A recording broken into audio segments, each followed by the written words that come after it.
Vamos começar por tempo. Tempo são um conjunto de condições meteorológicas de um determinado local que vão ser medidos em um curto período de tempo. Segundos, quando eu olho para fora e falo, nossa, como o tempo está aberto, está ensolarado. Ou, nossa, como está quente. Ou alguns minutos, quando a gente vê passando alguns minutos aí e fala, nossa, mas esquentou agora, né? O tempo ficou louco. Estava frio, agora ficou quente, ficou abafado. Horas, de manhã, dia claro, como a gente estava falando ali. De tarde, nublado, chuvoso. Ou às vezes até dias, que é quando a gente vê a previsão do tempo na televisão. Que pode ser a Maju, pode ser a Gislaine, pode ser qualquer outra pessoa do tempo aí, que ela vai falar para vocês o que tem de previsão desse tempo, tanto que é previsão de tempo, né? Previsão de clima, para os próximos dias ou às vezes até semanas. Já o clima é um pouquinho diferente. O clima ele vai ser um conjunto, né? São as semelhanças dos elementos meteorológicos de uma região, tá? Então você pega uma região um pouco mais ampla, pode ser uma cidade, pode ser um estado, e você vai fazer essa medição ao longo das estações do ano num período de 30 anos ou mais. Então você pode falar de clima quando você mediu por muito tempo e você vê quais são as semelhanças daquelas condições meteorológicas daquele local. Por exemplo, quando a gente fala de clima desértico, o que vem na cabeça da gente? Um lugar muito quente e um lugar que tem pouca água ao longo do ano, então tem pouca chuva. Ou seja, isso foi visto ao longo de vários e vários anos. E a gente tem uma pancada de climas no nosso planeta, né? E o clima vai olhar a questão de pluviometria, né? Quanto que chove, quanto que não chove, de calor, de pressão atmosférica, de quantidade de vento. Então, vê uma pancada de coisa ao mesmo tempo. O vento é outra coisa que a gente fala muito, e é interessante a gente parar um pouquinho para falar sobre ele, que o vento ele é um fenômeno meteorológico que ocorre devido à variação de pressão atmosférica. Como funciona? Ele vai funcionar da mesma forma que a gente viu lá na água, através de correntes de convecção, não só na água, como também no interior do planeta, né? Lá no manto. Você vai ter um ar mais quente aqui embaixo, né? Porque a gente viu ali nas camadas da atmosfera que quanto mais próximo do solo, mais quente vai ficar. Esse ar quente, por ele ficar menos denso, né? As partículas vão ficar mais separadas,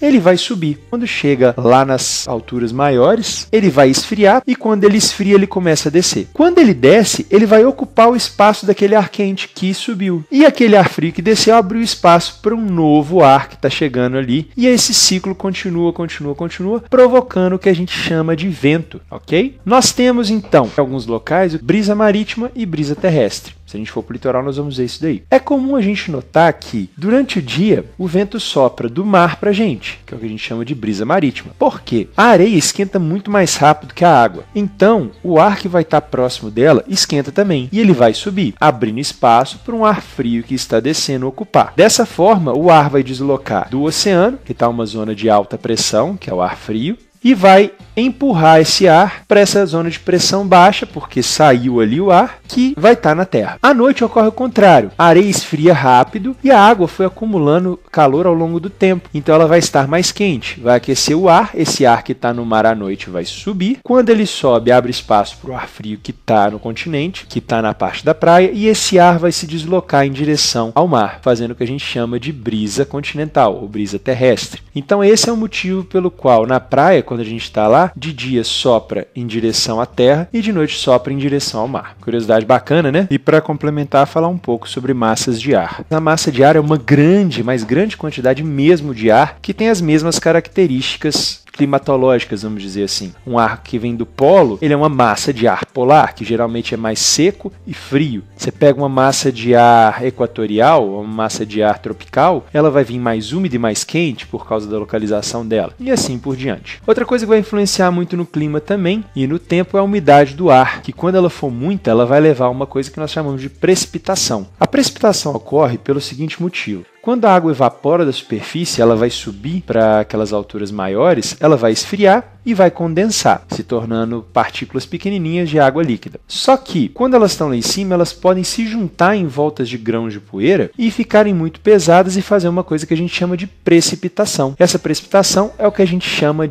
normalmente de chuva, mas ela pode ocorrer também em locais mais frios, dessas gotas congelarem e aí elas vão cair em forma ou de neve, quando são flocos pequenininhos, ou elas vão cair em forma de geada ou em forma de granizo. Por favor, não fala granito, imagina um bloco de granito caindo do céu, ia ser terrível. É granizo. tá? Que nada mais é do que uma pedra de gelo que congelou lá em cima, geralmente se dá por uma variação térmica muito grande, muito brusca, às vezes o dia está muito abafado, de repente esfria de uma vez, provavelmente vai cair granizo. E também nós temos o outro, que vocês estão vendo aí, que é o orvalho. O orvalho é uma chuva que cai lento, só que ela vai caindo ao longo da noite e de manhã você vai chegar e ver a superfície da grama, do carro que ficou no sereno, né, que também, a gente também chama orvalho de sereno, tudo molhado, justamente por isso. Então, galera, ficamos por aí hoje. Mais detalhes, se vocês quiserem, eu faço outros vídeos. Se gostou, dá um like. Se achou legal, compartilha com a galera. Quem ainda não é inscrito, clica no inscrever, por favor. Não esquece de marcar a sinetinha para poder receber as notificações